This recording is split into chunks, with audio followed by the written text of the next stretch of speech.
हम लोग डिस्कस करते हैं storage. The external storage of a mobile system is also called expendable storage. Mobile में जो एक्सटर्नल स्टोरेज होता है इसको एक्सपेंडेबल या एक्सटर्नल मेमोरी बोलते हैं, यानी कि इसको हम लोग बाद में बढ़ा सकते हैं। ठीक है, it comes in the form of SD cards, और ये SD कार्ड या फिर माइक्रो SD कार्ड्स के फॉर्म में आते हैं। That is the storage which can be removed easily by you and can be used for storing pictures, music, videos and the likes. To an extent, even the cloud storage can also be categorized as external storage. Well, जो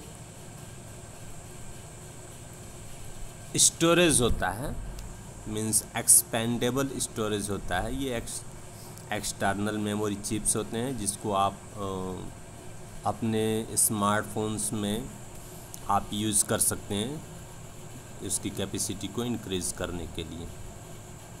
अब आती है बारी power management यानी कि battery की बारी। This subsystem is responsible for providing power to a mobile system. ये जो सब सिस्टम है इसकी मेन जो रिस्पॉन्सिबिलिटी होती है ये मोबाइल सिस्टम को पावर सप्लाई प्रोवाइड करता है। This mobile system work on limited power, और ये जो मोबाइल सिस्टम होता है ये लिमिटेड पावर प्रोवाइड करता है through an attached battery unit, जो कि एक अटैच्ड बैटरी यूनिट से मतलब लिंक्ड होता है। दिस सब system has a battery management system, और इस सब सिस्टम में बैटरी मैनेजमेंट सिस्टम होता है that works with a battery charger and battery unit, जो कि बैटरी चार्जर और बैटरी यूनिट के साथ वर्क करता है and provide power to mobile system it required form, और ये मोबाइल को पावर सप्लाई प्रोवाइड करता है जिसकी ज़रूरत होती है मोबाइल को चलाने के लिए। इस तरह से mobile organisation, mobile system organisation के बारे में हमने डिस्कस किया। अब हम लोग डिस्कस करेंगे टाइप्स ऑफ सॉफ्टवेयर। तो टाइप्स ऑफ सॉफ्टवेयर में बहुत सारे सॉफ्टवेयर्स होते हैं। ठीक है, सबसे पहले computer system consist of hardware and software for its proper functioning. Computer में हार्डवेयर और सॉफ्टवेयर दो कंपोनेंट होते हैं।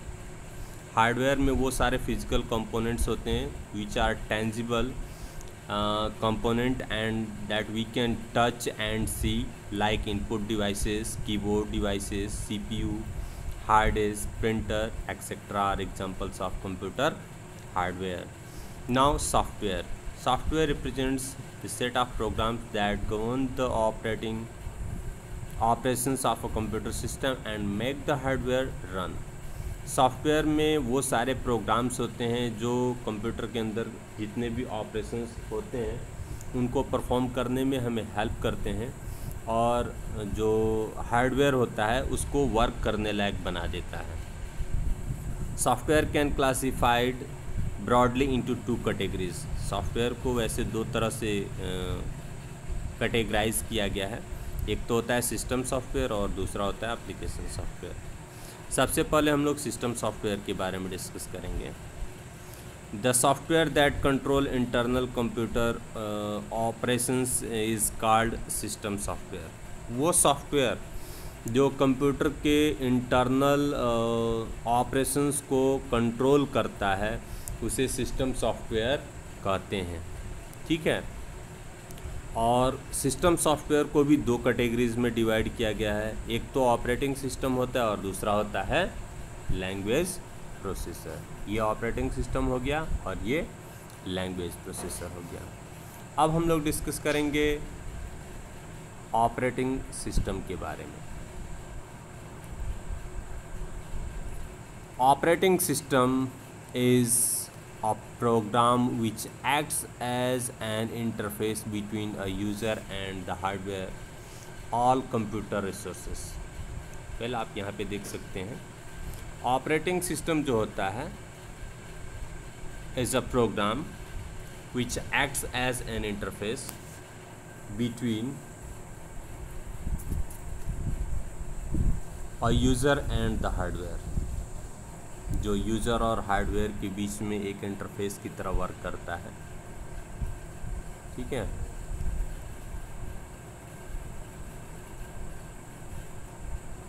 The primary goal of an operating system is thus to make the computer system convenient to use, and secondary goal is to use computer hardware in an efficient manner. An operating system is the important component of computer system which control all other component of the computer system. Major components of major components of computer system are hardware, जो operating system, application program, compilers, linkers, database management system, utility programs, humanware, user, ये सारी चीज़ें होती हैं। ठीक है,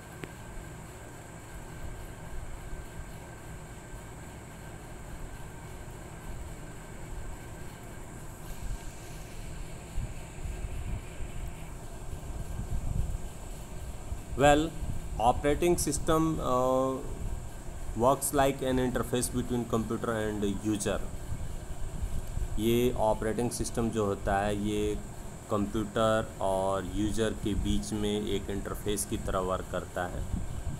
ये हमें फैसिलिटी प्रोवाइड करता है कि हम कंप्यूटर के अंदर वर्क कर सकें। ठीक है, there are different types of operating systems. Computer के अंदर बहुत सारे ऑपरेटिंग सिस्टम्स हैं, अलग अलग तरह के ऑपरेटिंग सिस्टम्स हैं। There are different types of operating system available today to cater the very type of requirements. Single user operating system, multi user operating system, time sharing operating system, real time operating system, multi processing operating system, distributed operating system, ये सब different types के operating system है। हम लोग बाद में इन सारी चीज़ों के बारे में डिस्कस करेंगे। अगला है language processor. Language processor is a special type of computer software that can translate the source code into the object code और machine code. Here you should know the meaning of term source code और object code. Well, source code refer to the program code written by a programmer in high level programming language HLL such as C, Java, C++। ये सब high level programming languages हैं और इसमें जो programme लिखा जाता है इसे ही सोर्स कोड कहा जाता है। ऑब्जेक्ट कोड क्या है? ऑब्जेक्ट की code is usually in machine language or binary code language that computer can understand easily and run on hardware. Source code जिसको हम लोग पढ़ते हैं, हम लोग लिखते हैं, समझते हैं, और ऑब्जेक्ट कोड यानी कि जिसको मशीन समझ सकता है। तो लैंग्वेज प्रोसेसर एक मीडिएटर की तरह वर्क करता है जो हाई लेवल लैंग्वेज को भी रीड कर लेता है और मशीन लेवल लैंग्वेज को भी रीड कर लेता है। तो इसका मेन फंक्शन यही होता है कि वो हाई लेवल लैंग्वेज को यानी कि सोर्स कोड को ऑब्जेक्ट कोड यानी कि मशीन कोड में ट्रांसलेट कर लेता है। ठीक है, there are 3 types of language processors. पहला होता है असेंबलर, दूसरा होता है कंपाइलर, तीसरा होता है इंटरप्रेटर। असेंबलर को देखते हैं। This language processor converts the program written in assembly language into machine language. शुरू में असेंबली लैंग्वेज आया था और असेंबली लैंग्वेज के प्रोग्राम को मशीन लैंग्वेज में कन्वर्ट करने के लिए असेंबलर का यूज़ किया जाता था। ठीक है, secondly interpreter. An interpreter is a type of system software that translates and executes instructions written in a computer program line by line, unit by unit etcetera. जो इंटरप्रेटर होता है ये एक तरह का सिस्टम सॉफ्टवेयर होता है और ये ट्रांसलेट करता है and execute instructions written in computer program line by line.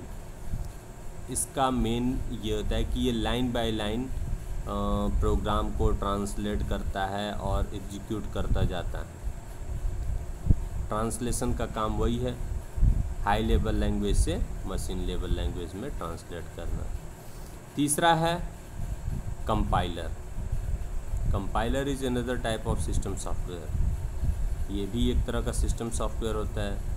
Which translate and execute instructions written in computer program in one go. One go का मतलब है एक ही बार में पूरे प्रोग्राम को वो रीड कर लेता है और वो ट्रांसलेट कर देता है और एग्जीक्यूट कर जाता है।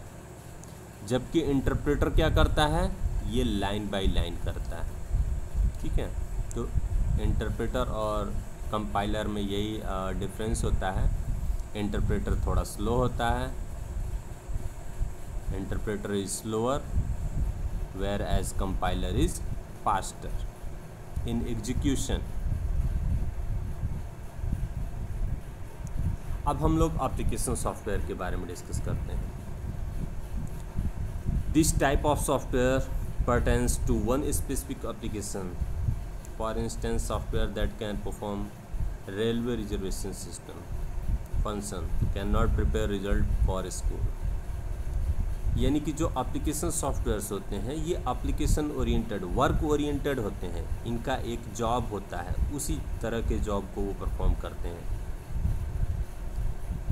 जैसे this are the programs written by programmers. ये वो प्रोग्राम्स होते हैं जो प्रोग्रामर के द्वारा राइट किए जाते हैं। And enabled computer to perform specific task. और इनको इस तरह से बनाया गया होता है कि ये एक स्पेसिफिक टास्क को परफॉर्म कर सकें। ठीक है, जैसे word processing, inventory control, handling calculations and figures, medical accounting, financial accounting, result preparation, railway reservation, billing etcetera. ये सब किस में आते हैं? ये सब आते हैं एप्लीकेशन सॉफ्टवेयर में। ठीक है, these are all application softwares. वैसे एप्लीकेशन सॉफ्टवेयर को 4 कैटेगरीज में डिवाइड किया गया है: package, utilities, customise softwares and developer tools. ठीक है, इसके बारे में हम लोग 1 by 1 डिस्कस करेंगे।